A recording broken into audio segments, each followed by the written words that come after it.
ದರ್ಗಾ ಹತ್ರ ಅಲ್ಲಿ ಉರ್ಸು ಕಾರ್ಯಕ್ರಮ ಅಲ್ಲೂ ಕೂಡ ಅಷ್ಟೇ ಸಾವಿರಾರು ಜನ ಸೇರ್ತಾರೆ. ಅಲ್ಲೂ ಭಾಗವಹಿಸೋಕ್ಕೆ ಅವಕಾಶ ಮಾಡಿಕೊಡ್ತೀರಿ.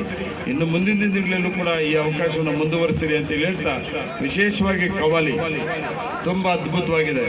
ನಾನು ಸುಮಾರು 25 ವರ್ಷದ ನೋಡ್ತೀನಿ ಈ ಕಾರ್ಯಕ್ರಮದಲ್ಲಿ. ಕವಾಲಿ ಕೂಡ ತುಂಬ ಚೆನ್ನಾಗಿದೆ. ತುಂಬ ಹೆಣ್ಣು ಮಕ್ಕಳೆಲ್ಲ, ತುಂಬ ಜನ ನಮ್ಮ ಯುವಕರೆಲ್ಲ ಕೂಡ ಕವಾಲಿನ ತುಂಬ ಚೆನ್ನಾಗಿ ಕೇಳ್ತಾ ಇದ್ರಿ. ಸಹಕಾರ ಕೊಡ್ರಿ. ಯಾವುದೇ ನಮ್ಮ ಟೇಕಲಲ್ಲಿ ಯಾವುದೇ ಕಾರ್ಯಕ್ರಮ ಆದರೆ ಗಲಾಟೆ ಆಗಲ್ಲ. ಯಾರು ಕೂಡ ಗಲಾಟೆ ಮಾಡಿಕೊಂಡು ತೊಂದರೆ ಮಾಡ್ಕೊಂಡು ಇತಿಹಾಸ ಇಲ್ಲ. ಅದರಿಂದ ನೀವು ಎಷ್ಟೇ 1000 ಜನ ಸೇರಿದ್ರು ಕೂಡ ಯಾವುದೂ ಒಂದು ಕೆಟ್ಟ ಹೆಸರು ಬರದೆ ಈ ಕಾರ್ಯಕ್ರಮ ಮುಂದುವರಿಸಿರಿ ಅಂತೇಳಿ ನಿಮಗೆಲ್ಲ ನಾನು ವಿನಂತಿಸ್ಕೊಳ್ತಾ ಇದ್ದೀನಿ. ನಮಸ್ಕಾರ. ಒಂದು ನಿಮಿಷ ದಯವಿಟ್ಟು. ಈಗ ನೂತನವಾಗಿ ನಿನ್ನೆ ತಾನೇ ಕೋಮಲ್ನ ಅಧ್ಯಕ್ಷರಾಗಿ ಆಯ್ಕೆಯಾದಂತಹ ನಮ್ಮ ಶಾಸಕರಿಗೆ ಖಾದರ್ ಮತ್ತು ಅಸ್ಲಂ ರವರು ಬಂದು ಸನ್ಮಾನ ಮಾಡಬೇಕಂತ ಅವರಲ್ಲಿ ಕೋರ್ಕೊಳ್ತಾ ಇದ್ದೀವಿ. ಏನಂದ್ರೆ ಆ ಹಿರಿಯರು ಇತಿಹಾಸವನ್ನು ಬಿಟ್ಟು ಹೋಗಿರೋಂಥದ್ದನ್ನ ನಾವು ಮುಂದುವರ್ಸ್ಕೊಂಡು ಹೋಗುವಂಥದ್ದು ನಮ್ಮ ಜವಾಬ್ದಾರಿ ನಮ್ಮದಿದೆ. ಅದರಿಂದ ನಾವು ಈ ಬಾಬಾಯಿನ ಹಬ್ಬವನ್ನು ಇಲ್ಲಿ ಆಚರಣೆ ಮಾಡೋಂಥದ್ದು ನೆನಪು ಮಾಡಿಕೊಂಡು ನಾವೆಲ್ಲರೂ ಒಟ್ಟಿಗೆ ಒಗ್ಗಟ್ಟಾಗಿ ಹೋಗ್ಬೇಕಾಗ್ತದೆ. ಅವಾಗಲೇ ಆ ಹೆಣ್ಣು ಮಗು ತುಂಬ ಚೆನ್ನಾಗಿ ಹಾಡು ಹೇಳ್ತಾ ಇತ್ತು, ಹಿಂದೂ ಮುಸ್ಲಿಂ ಬಾಯಿ ಬಾಯಿ ಅಂತ. ಇದು ಇವತ್ತೇನು ಹೊಸದಲ್ಲ, ಹಿಂದೂ ಮುಸ್ಲಿಂ ಬಾಯಿ ಬಾಯಿ ಆಗಿದೆ. ನಮ್ಮ ದೇಶಕ್ಕೆ ಸ್ವಾತಂತ್ರ್ಯ ತಂದಾಗ ಅವಾಗೂ ಹಿಂದೂ ಮುಸ್ಲಿಂ ಬಾಯಿ ಬಾಯಿನೇ. ಆವಾಗಲೇ ಹಿಂದೂ ಮುಸ್ಲಿಂ ಬಾಯಿ ಬಾಯಿ ಆಗಿ ಸ್ವಾತಂತ್ರ್ಯವನ್ನು ಬ್ರಿಟಿಷರಿಂದ ವಾಪಸ್ ತಗೊಂಡವಾಗ ಎಲ್ಲರೂ ಕೂಡ ಹಿಂದೂಗಳು ಮುಸ್ಲಿಮ್ಗಳು ಎಲ್ಲರೂ ಕೂಡ ಪ್ರಾಣಗಳನ್ನು ಬಲಿದಾನವನ್ನು ಕೊಟ್ಟು ಸ್ವಾತಂತ್ರ್ಯವನ್ನು ತಗೊಂಡಿರೋದು. ಯಾರೂ ಒಬ್ಬರು ತಗೊಂಡಿಲ್ಲ. ಇಲ್ಲ ಹಿಂದೂಗಳಾಗಲಿ ಸ್ವಾತಂತ್ರ್ಯದಲ್ಲಿ ಹೋರಾಟ ಮಾಡಿ ಸ್ವಾತಂತ್ರ್ಯ ತಗೊಂಡಿದ್ದಲ್ಲ. ಮುಸ್ಲಿಮ್ಸ್ ಒಬ್ಬರೇ ಸ್ವಾತಂತ್ರ್ಯಕ್ಕಾಗಿ ಹೋರಾಟ ಮಾಡಿ ಬ್ರಿಟಿಷರಿಂದ ವಾಪಸ್ ತಗೊಂಡಿದ್ದಲ್ಲ.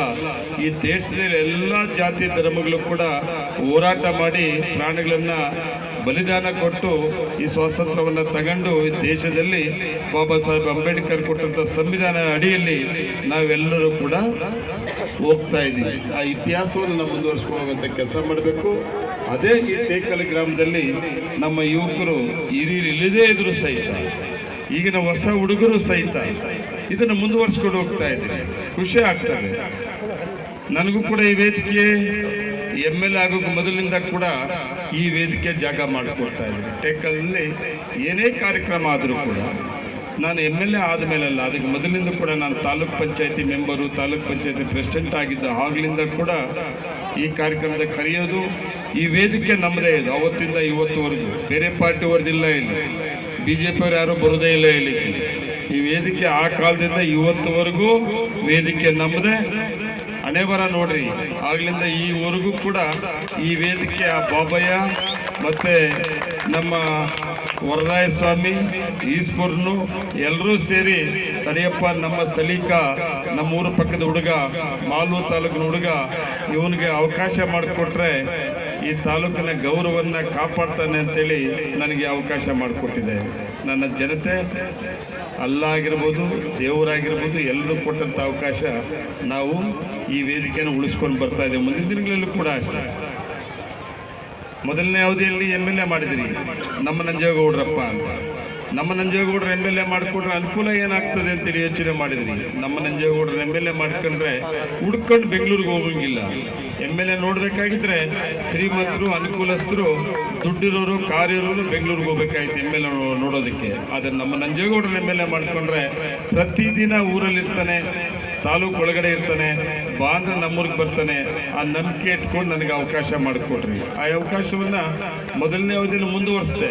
ಆದರೆ ನೀವು ಅಂದ್ಕೊಂಡಂಗೆ ತಾಲೂಕಿನ ಅಭಿವೃದ್ಧಿ ಮಾಡೋಕ್ಕಾಗಲಿಲ್ಲ. ಕಾರಣ ಏನಂದರೆ BJP ಸರ್ಕಾರದಲ್ಲಿ ಸಿಕ್ಕಾಕೊಂಬಿಟ್ಟೆ, ಕಾಂಗ್ರೆಸ್ನ MLA ನಾನು. ಆದರೂ ಸಹಿತ ಎಷ್ಟೇ ಕಷ್ಟ ಆದರೂ ಕೂಡ BJPಯವರು ನಮ್ಮ ತಾಲೂಕಿನ ಅಭಿವೃದ್ಧಿ ಮಾಡೋಕ್ಕೆ ನನಗೆ ಅವಕಾಶ ಮಾಡಿಕೊಡಿದ್ರು ಕೂಡ ಎರಡನೇ ಅವಧಿಗೆ ಕಷ್ಟದಲ್ಲೂ ಕೂಡ ನಾನು ಗೆಲ್ಸ್ಕೊಂಡ್ಬಿಟ್ರಿ.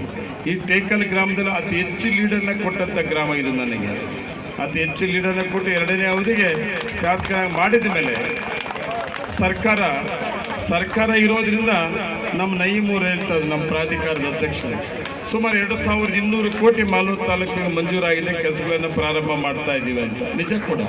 ಇನ್ನು ಒಂದು ವರ್ಷದಲ್ಲಿ 2200 ಕೋಟಿ ಏನೇನು ಅಂತೇಳಿ ನೀವೆಲ್ಲ ನೋಡ್ಬೋದು. ಒಂದು ಯೋಚನೆ ಮಾಡ್ರಿ, ನೀವು ದೂರ ಹೋಗ್ಬೇಡ್ರಿ, ಟೇಕಲ್ ನೋಡ್ಕೊಡ್ರಿ. ನೀವು ಟೇಕಲ್ ಬೈಪಾಸ್ ಆಗ್ತದೆ ನೀವೆಲ್ಲ ಅನ್ಕೊಂಡಿದ್ರ? ಟೇಕಲ್ ನಮ್ಮ ಬೈಪಾಸ್ ಜೊತೆಗೆ ಹೈಟೆಕ್ ಕಾಲೇಜ್, 5 ಕೋಟಿ ರೂಪಾಯಿ ಹೈಟೆಕ್ ಕಾಲೇಜ್ ಇರ್ಬೋದು, ನಾಡ ಕಚೇರಿ ಇರ್ಬೋದು, ಅಂಬೇಡ್ಕರ್ ಭವನ್ ಇರ್ಬೋದು, ಎಲ್ಲ ಸುಮಾರು ಯೋಜನೆಗಳನ್ನು ಕಾರ್ಯಕ್ರಮಗಳನ್ನು ನಾವು ಕೂಡ ಟೇಕಲ್ ತಂದೆವು. ಮುಂದಿನ ದಿನಗಳಲ್ಲಿ ಈ ಸರ್ಕಾರ ಇರೋದ್ರಿಂದ ವಿಶೇಷವಾಗಿ ನಾವೆಲ್ಲರೂ ಕೂಡ ನಿಮ್ಮ ನಂಬಿಕೆಯನ್ನು ಉಳಿಸ್ಕೊಳ್ಳುವಂಥ ಜವಾಬ್ದಾರಿ ನಮ್ಮ ಮೇಲೆ ಇದೆ. ನಾನು ಕೂಡ ನಿಮ್ಗೆ ಹೇಳೋದೇನೆಂದರೆ, ನಾವೆಲ್ಲರೂ ಒಟ್ಟಿಗೆ ಜೊತೆಯಲ್ಲಿ ನಮ್ಮ ತಾಲೂಕನ್ನು ಕಟ್ಟೋಣ. ನಯೀಮ್ ಅವ್ರು ಹೇಳ್ತಾರೆ ಶಾದಿ ಮಾಲು ಅಂತ. ಮಾಲೂರು ತಾಲೂಕಲ್ಲಿ ಶಾದಿ ಮಾಲ್ ಕಟ್ಟಂತ ಪ್ರಯತ್ನ ಆಯಿತು. ಅದು ಯಾರಿಂದ ಆಯ್ತು ಅಂದರೆ ಸರ್ಕಾರದಲ್ಲ, ಯಾರ್ದು ಸ್ವಂತದಲ್ಲ. ಪಾಪ ಒಬ್ಬ ದಾನಿ ಬಂದು ಸುಮಾರು 5 ಕೋಟಿಯಲ್ಲಿ ಶಾದಿ ಮಾಲನ್ನು ಕಟ್ಟಕ್ಕೆ ಪ್ರಾರಂಭ ಮಾಡಿದ್ರು. ನಾನು MLA ಆಗೋದು ಮೊದಲು, ಆಗನೇ MLA ಸ್ವಂತ ದುಡ್ಡು ಕೊಟ್ಟಪ್ಪ ಅಂತ ಶಾದಿ ಮಾಲ್ ಕರೆಸ್ದಪ್ಪ ಅಂತ ನಡ್ಕೊಂಡ್ರು. ಆದರೆ ಆ ದಾನಿಗೆ ಪ್ರಾಬ್ಲಮ್ ಆಗಿ ಅವರ ವೈಯಕ್ತಿಕವಾಗಿ ತೊಂದರೆ ಆಗಿ ಕೆಲಸ ನಿಲ್ತೋದ ಮೇಲೆ ಯಾರೂ ಪ್ರಯತ್ನ ಮಾಡಲಿಲ್ಲ. ನಾನು MLA ಮೊದಲ ಬಾರಿಗೆ MLA ಆಗಿದ್ದಾಗ ಆ ಕೆಲಸವನ್ನು ಹಿದಾಯತ್ ರವರು ಈ ಕಾರ್ಯಕ್ರಮಕ್ಕೆ ಬಂದಿದ್ದಾರೆ. ಅವ್ರಿಗೂ ಸಹ ಒಂದು ಹೂವಾರ